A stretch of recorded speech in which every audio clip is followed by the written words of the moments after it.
What's going on?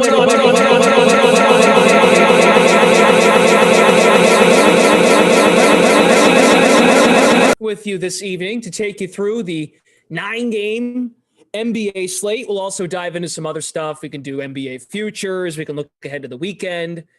I'm kind of a college basketball guy too, so we can look at some college basketball going into Champ Week, or it is Champ Week, so championship weekend in a lot of cases. Those mid-major conference tournaments are underway. I don't know, LaMarca,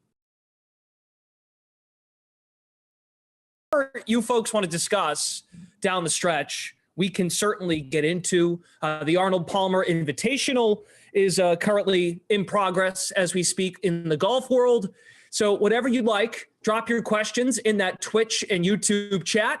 And thanks for watching on the Twitter stream over on the DK Nation side. So glad to have you with us. And again, we're going to be mostly NBA to start us off. And we could be NBA the whole way. We know you folks over on Twitch and YouTube love the NBA discussion. LaMarca, what's up? How are you? Yeah. I'm a little sad, if we're being 100% honest. About what? Well, first off, you know, we're talking about conference championships, and my team, my alma mater, Stony Brook University, and from the postseason tournament in the America East, not for any recruiting violations or anything like that, but they're leaving to go to a new conference. So the America East was like, yeah, you can't play. Take your ball and go home. So that stinks. And I'm very upset about the baseball thing, you know. True. Right. I love baseball. It's not, you know, basketball is my favorite sport, as I always say, but the Mets are my favorite team. And there's just something comforting about, you know, having 162 games of that to watch, right? Basically, during the late spring and summer, baseball, your team, you know, is on every single night. And, you know, the threat of not having that, or not having as much of that for no real reason other than greed, really just kind of rubs me the wrong way. Yeah, look, you're onto something. We haven't fully, at least I haven't fully processed baseball being gone, but the safety valve, just knowing you can have it there in the background. And that's how, like, ratings here in Boston, that's how they get their numbers, because folks turn it on to the nursing home and they just let that thing rage all night. You know, Red Sox. I'm not kidding. It's true. Ask Eamon. Andrew's worked in this market. It's true. That's how they get their ratings, the Red Sox ratings. It's because folks in the nursing home love their team. They will leave that thing on and start snoring at 7:30. It won't matter. And then they'll get Sox in 2 at midnight when they want their little midnight snack.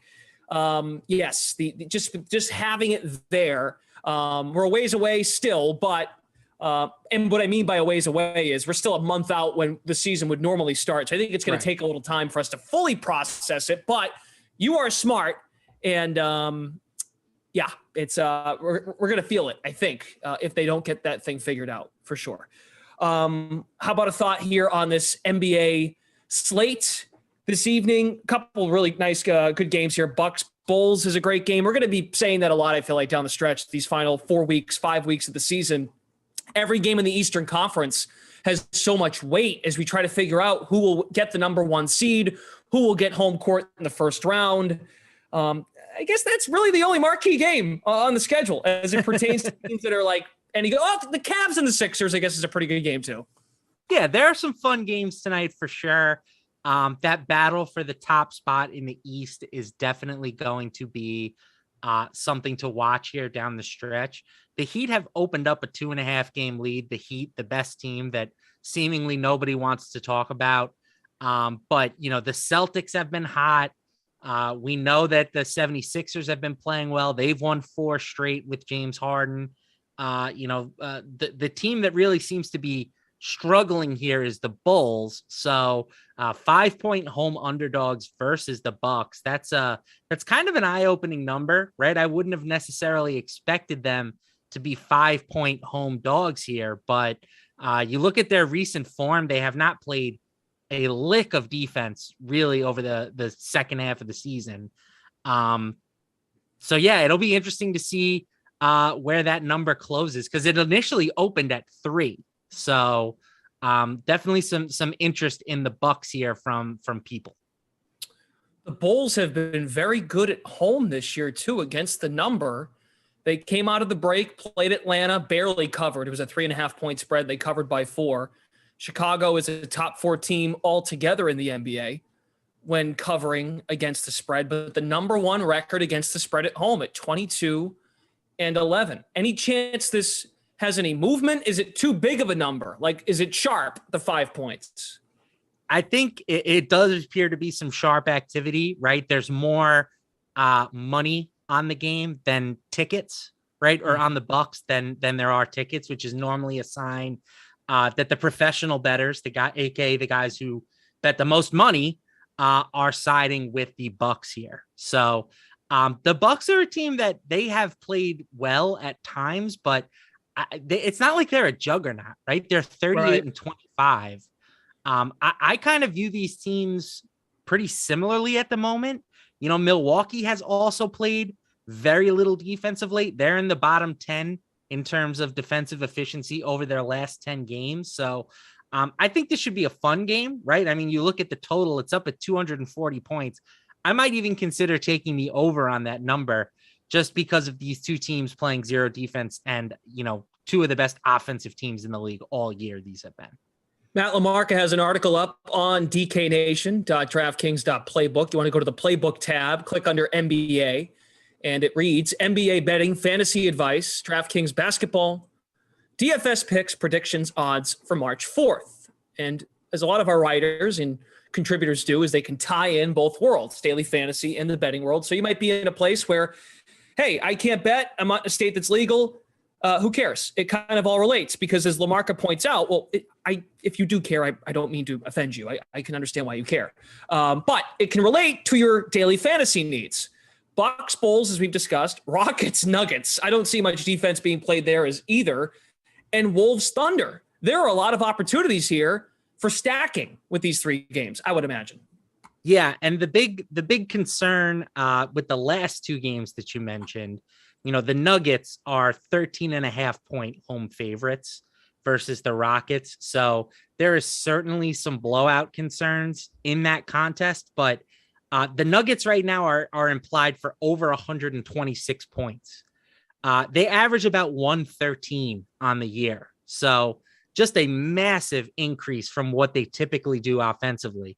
And that Nikola Jokic guy, he's pretty good, even with them scoring, you know, in the lower range. So now you put him in this matchup. The Rockets have basically been like injecting Nas into whatever team they're playing, or is it Nas? Nas is the rapper. Whatever. Yeah, no, I think, yeah. Nikola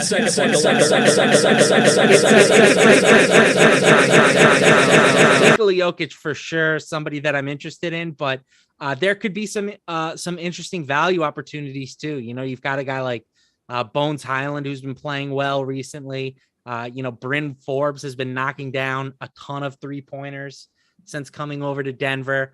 So there are different ways you can attack this game. I think, again, if the Rockets can keep it somewhat competitive, the sky is the limit here for the Nuggets offense.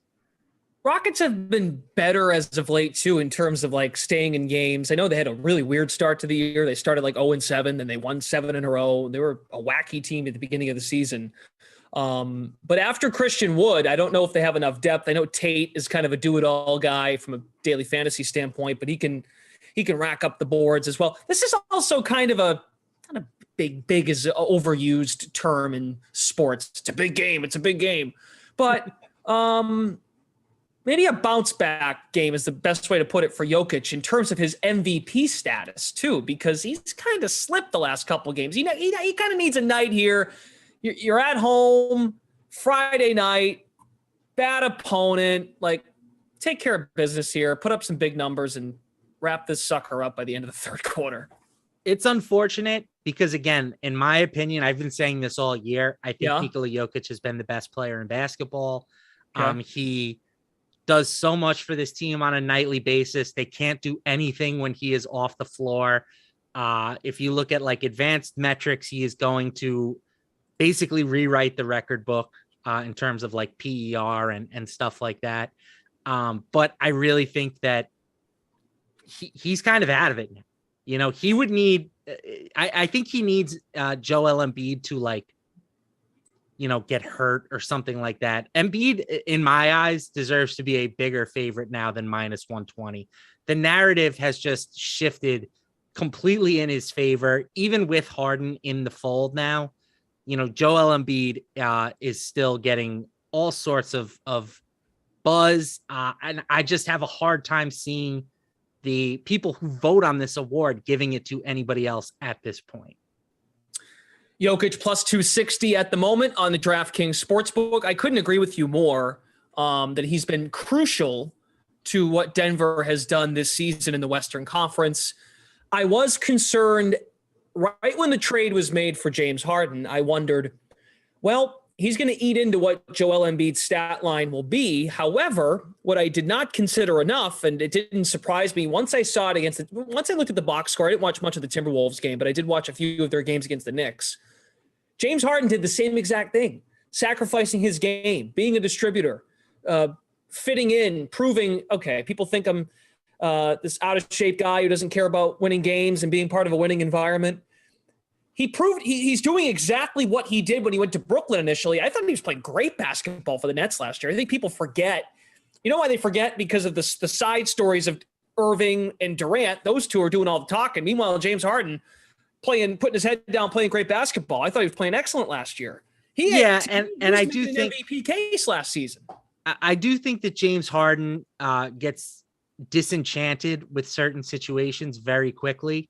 So I don't know what kind of teammate he was in Brooklyn this year. Fair. But now that he's changed teams and he has what he wants for however long that may last, be it this season, next season, 2 years, eventually things will sour there too, because that just seems to be how the NBA works these days. But right now we're getting, happy, motivated James Harden, and happy, motivated James Harden is still one of the best players in the league. There's no doubt about that.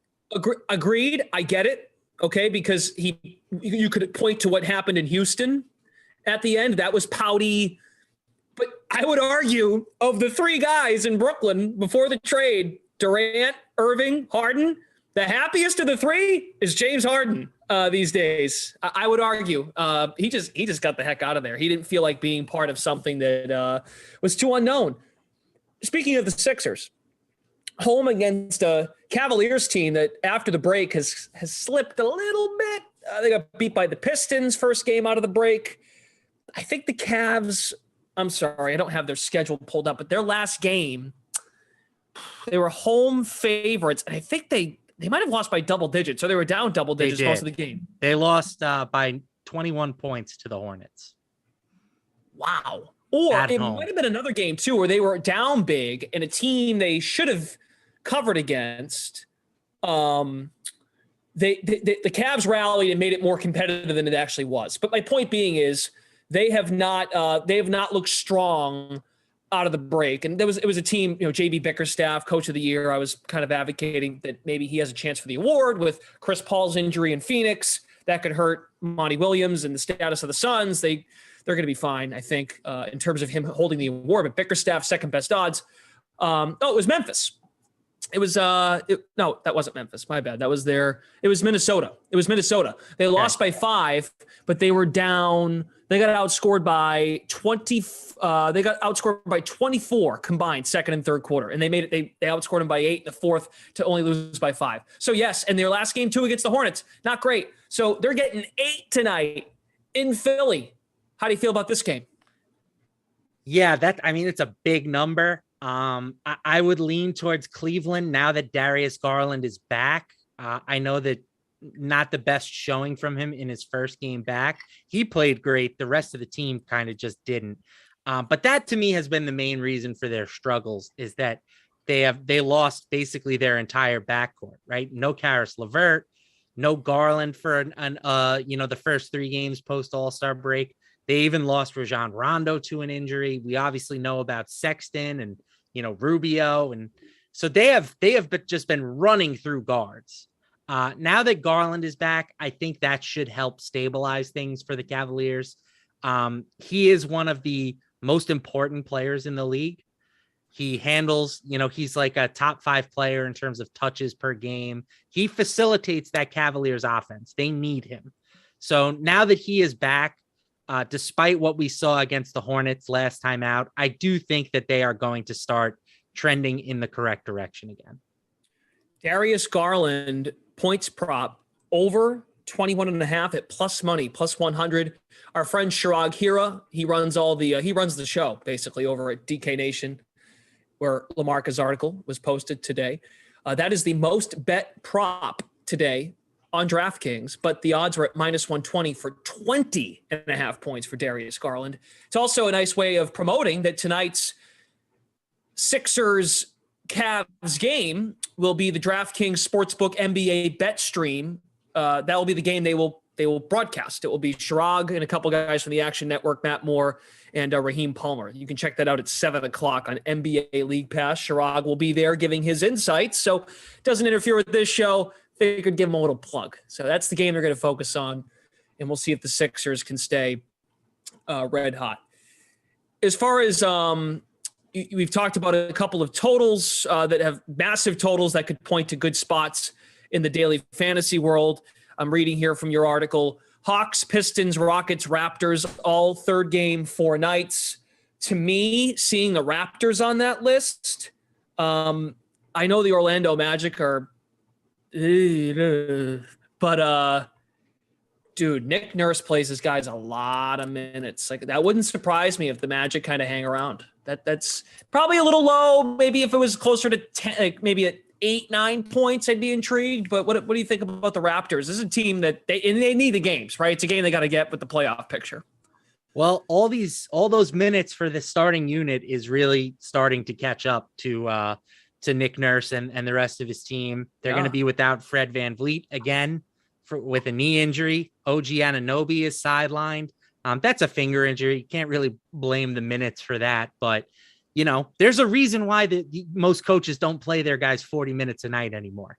And it's because it makes you more vulnerable to injury. So the Raptors are going to be without 2 of their top 3 players, maybe 4 players, depending on how you feel about Scotty Barnes. But the Raptors, I agree with you. I think that them laying 7 might be a touch too much here when you factor in no Fred VanVleet, right? They've been 4.6 points per 100 possessions worse with VanVleet off the court this season. So that's a big deal, right? It's a big deal. Malachi Flynn, somebody I like for DFS tonight at 3,900, I believe he is.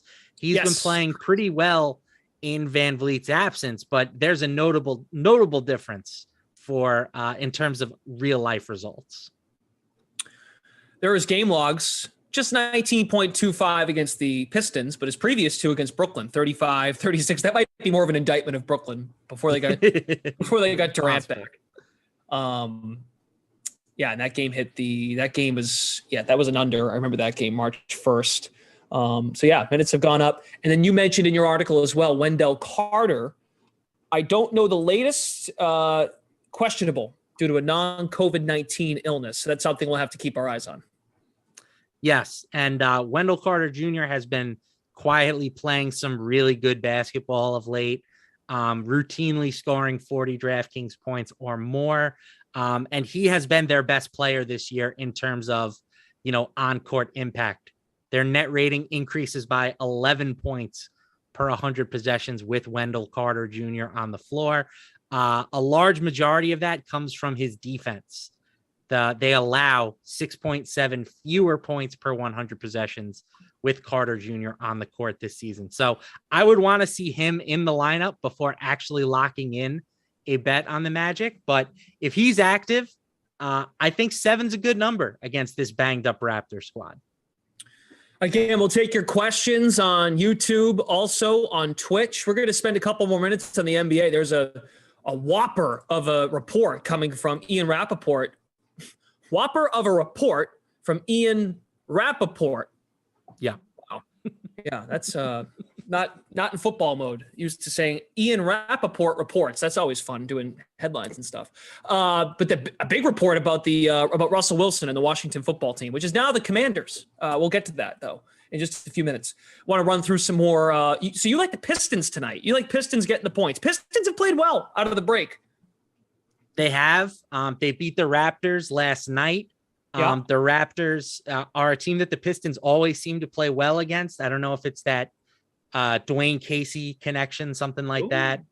But yeah, they won outright as underdogs last night. And they've actually won, I believe, 4 of their last 6 games. So they've been playing well. They're taking on a Pacers squad that is not good. They're 2-2 since the All-Star break. Yes, they have a little bit more promise, I guess, now that you add Tyrese Halliburton into the mix. But, this Pistons team has been playing shorthanded for most of the year, right? They did not have Jeremy Grant for long stretches. They have not had Kelly Olynyk for long stretches. And just having 2 competent professional basketball players like that in the rotation alongside all of the young guys that the Pistons are playing, I think that makes a difference, right? We saw Kelly Olynyk hit a game winner for the Pistons just a few nights ago. So I think them getting points at home against the Pacers doesn't make a lot of sense to me. I think these 2 teams are pretty even on paper. So the fact that the Pistons are getting points, I'll take them. I'll gladly take them if you're giving them to me. I would imagine your thought process could change if CADE Cunningham is ruled out because he is questionable. Yes, and CADE is very similar to what I talked about with Garland for the Cavaliers. He kind of is their facilitator.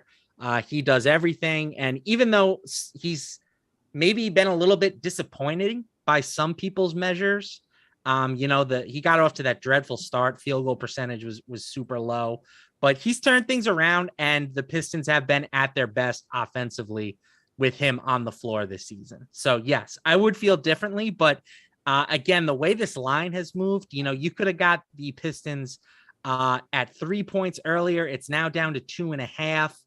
I think that the professionals again are siding with the Pistons in this spot. So I feel pretty good about being on that side. I think that's the right side. Yeah, you were correct that they have won 4 of 6. You probably got the better number because your article says 3.5. So it's been moving in the Pistons' favor all day. So it's again, I think the lower it gets, obviously, the less interested I become. But if I was setting this line, I think I would have the Pistons possibly even as favorites here. So I don't mind taking them getting 2.5, 3.5, whatever the number is. Okay. As it pertains to daily fantasy, we've talked about Jokic, kind of a good spot for him here to get back to his MVP ways. How about Jackson? Do you like Jackson Hayes tonight? I would assume if you like his points, rebounds, assists, that he might be a good option in daily fantasy. Pelicans tonight where are the Pelicans? They are hosting the Utah Jazz.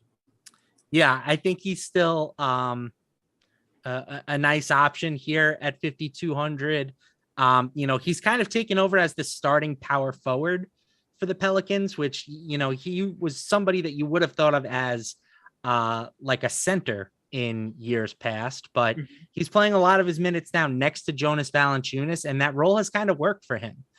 He's had at least 26.25 in 4 of his last 5 games. He's playing around 30 minutes a night, and he's basically a fantasy point per minute type of player. So, you do some quick math, you give him 28 minutes at around a fantasy point per.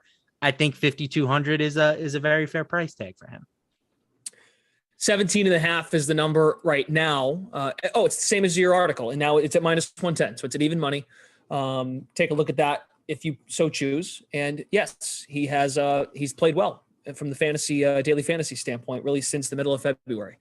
And then another play, a value play tonight, and this makes a lot of sense with the Chris Paul injury. We still have ways to attack the slate using the Phoenix Suns, and you like going to Cameron Payne tonight. The Suns, they are at home against the New York Knicks. I do. I like Cameron Payne. I will say that I think I like Malachi Flynn better now at this point, just because I feel like his minutes are a little bit safer. But certainly nothing wrong with playing both guys, right? Cam Payne, He is 4,800. He only played 20 minutes or so in his first game back, but you have to remember, one, they won that game by 30 points. Two, first game back following a lengthy injury absence. So I think his role only grows moving forward, and he is going to be well over a fantasy point per minute with Devin Booker and Chris Paul off the court. In that first game back, he was at 1.24 DraftKings points per minute. So again, even if you think he only plays like 25 minutes tonight, that's more than enough to return value at 4,800. The Knicks are not a good matchup. They play really slow, but they're also not a very good basketball team. So I would rank it again. Malachi Flynn is now my favorite value option, but Cameron Payne pretty close behind. It's a good point. Pace is very important, especially when you go to the prop market. Prop market can make it a little more risky, I would think, because you're kind of worried about the minutes, but no question. I think it's a good call. Cameron Payne. One thing I noticed too, when Paul went out, Devin Booker being more of a ball handler, I actually thought I was wrong to think that it would help Ayton more. I actually feel like Ayton has actually had to take a bit of a step back because Paul throwing the alley-oops, Paul just sets it up all so well. And that's not to take away from Booker, as great of a player he is, but he's not a point guard. Yeah, he's not. He's not. Now look, from a daily fantasy standpoint, he might get there number-wise. He could get, but the number was slightly creeping. Once it starts getting above 6.5 with a Devin Booker, be careful. Unders might be the play, but he's out tonight. Payne had 8 last game. I'm curious what his number is tonight. If they even have one up. I don't see one up right now. Yeah, I think the sports books, DraftKings, have been a little bit hesitant to place Cameron Payne props because he's just kind of a hard player to get a gauge on how many minutes he's going to go for. They could get slammed by it, I guess, is the is the ultimate truth. We have a couple more minutes. It's always great when we do this show and we get some news. And Ian Rappaport on a Friday afternoon, it's now Friday evening, puts out a whopper. And this guy has been connected to leaving his current team. I know that's like 4 NFL quarterbacks that you could probably say that for. Probably more. This team, this organization, this team, there had been rumblings about this player maybe being connected to this team, and now there is some actual reporting on it. Ian Rappaport, blue check mark on Twitter in the last half hour. How serious are the Washington Commanders in their search for a quarterback? Sources say they made a strong offer to the Seahawks on Russell Wilson. It didn't go anywhere, but a sign Washington is ready to deal, and given what they have on their roster, they may be a quarterback away. Washington has called essentially everywhere about finding a quarterback. Their call to the Seahawks shows a commitment to swinging big. They went 7-10 last year with a solid backup. A surefire starter changes everything. So they're talking. Now, look, he throws in there that it didn't go anywhere, but who knows, right? This was a team, before I let you jump in here, this just as a reminder, this Washington football team was a popular pick by personalities that get on this show. And I will name names. I'm not hating. I'm not crapping on them. But like Reed, Jeff, very much into like, oh, get the value on Washington football team to win the division at like plus 275. And I didn't hate it. Like they were all about it because of Ryan Fitzpatrick. Well, if they were all about it about Ryan Fitzpatrick, if they get Russell Wilson and Ron Rivera doesn't mess it up and, they stay healthy elsewhere, I kind of like it. Like, yeah, I mean, I will never say that it's a bad idea to bring in a quarterback like Russell Wilson. And what a year it is to be a team that needs a quarterback, right? You've got Russell Wilson, Aaron Rodgers. Just to jump in really quick, they're plus 500 to win the NFC East right now. Yeah, I don't hate that. I don't hate that number. But yeah, you've got so many big quarterbacks who could make a move, and that's not even counting Tom Brady, who the whispers have already started, right? It's already like, oh, he may suit up in San Francisco next year. You never know with him. He's sneaky. Yeah, I want to go play it. So lots of potential shifting parts. The thing that I will say that I don't necessarily agree with is that Washington is a quarterback away. Okay. I think that team took a step back last year, right? Their vaunted defensive line that was supposed to wreak havoc, it didn't really materialize, right? They were not a good defensive team last year. So they need to get, back to being a dominant pass rushing team. They need to shore up that secondary. The offense has some pieces, right? You feel pretty good about Terry McLaurin. You like Antonio Gibson at running back. But I still think that, taking this team, you want to put it up like next to like a Rams squad, right? They are not there, in my opinion. You give them Russell Wilson, it's a great start. I certainly think that they could contend for the NFC East with the Cowboys, but I'm not ready to say that this team is a true contender with just a quarterback move. They need to do some other things as well. Agreed. But that's a juicy number. And of course, if they go out, just play the game. If they go out and get Russell Wilson, that's cut in half at a minimum. Right? Yes. They certainly leapfrog Philadelphia. Yep. And yeah, it becomes a very interesting number.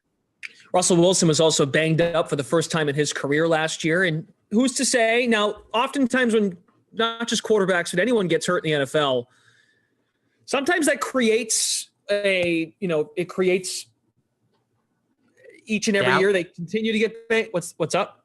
I thought you were going to say doubt. Oh yeah, even when he came back, he looked a little tentative at times. He didn't run nearly as much. Right. So, but what happens is when a guy gets hurt once, it tends to become a trickle down effect, and they get hurt all the time. Or it's just a one-off, right? He had 1 year, okay, all set, I'm back. That could be the case. If indeed, I'm still buying Russell Wilson stock. Okay. I think Seattle is crazy 32? For wanting to get rid of him. They have a million problems. None of them are Russell Wilson. If he is available and I'm a team that needs a quarterback, I am 100% interested. Yeah, he's 33. And, you could play quarterback now until you're 45, apparently. Right. So 33 is like 23. No kidding. Right. Exactly. And even if I was a team with a young quarterback that I wasn't 100% sure on, I would make the call, right? If I'm the Jets, and I can get Russell Wilson for Zach Wilson plus, I'm doing that. I'm sorry. I'm doing that trade. I get it. You have a young quarterback. You want to try and build around them. But like the absolute best case scenario for Zach Wilson is that maybe he becomes Russell Wilson. I can get behind that. I certainly can get behind that. 25-1. To win the NFC, and then I think it's 50-1 to win the Super Bowl. Yeah, I mean, they're pretty far down on that board. It's hard to get much more interesting than that. I kind of like the Dolphins there at that same number, right? I think you want to talk about a team that's a quarterback away. Yeah. That to me is the Dolphins. And, they've been circling Deshaun Watson for what feels like 18 months at this point. Maybe something finally happens there. That's the team that I want to bank on. If they get a quarterback, I think that they can make some real noise. Which, by the way, Tom Brady has been connected there as well. I go to the Dolphins. That way he gets to stick it to Bill Belichick twice a year. See, that whisper is what I envision conversations are like between like Brady and his friends, or like friends of him with folks that are friends of Miami. Yeah, they just talk like this, and so no one can hear them, and that's how they spread rumors. It's NFL reporting ASMR. Yeah, right. Like anytime I hear the word rumor, like, oh, this is how they talk about the rumors. But when there's an actual report, they will actually speak up and say it. So take that for what you will from Ian Rappaport. Take the cheese if you want. Those are some pretty big odds on the Washington football team. I guess we're getting more breaking news. Fred VanVleet without a timetable to return. So it's not just tonight. It's pretty bad. Nick Nurse has struck again. Really fast before we wrap up. Now I'm curious. If I go to NBA, do they have the playoff? Let's see, to make the playoffs. Raptors. They might. Yep, it's not there anymore. Yeah, without VanVleet, they are definitely in jeopardy of at least falling into the play-in tournament, and anything can happen there, especially when Brooklyn is looking like they might be headed to the play-in tournament. You would have to assume they're going to get one of the 2 spots. Raptors, right before the second half of the season started, they were at 3-1 to miss the playoffs. 3-1 to miss the playoffs, and now their chances of making the playoffs have been taken down. Maybe because of this news on Fred VanVleet. That would be a huge loss if he is out. Because look, folks, we've got 5 weeks left. Like we got to go, Glash. I'm sorry. Eamon and Andrew are yelling at us. They're not really yelling, but I got your drift. Okay. All right. That's it. Thank you all so much for tuning in. Best of luck with your picks, your lineups this evening. And for Eamon, Andrew, behind the scenes, Brendan Glasheen, Matt LaMarca, we will see you all again next week. The Sweat is at 11 a.m. On these platforms, Twitch, YouTube, and also Twitter on the DK Nation feed. And also we will bring you the slate. Catch you then. Have a great weekend.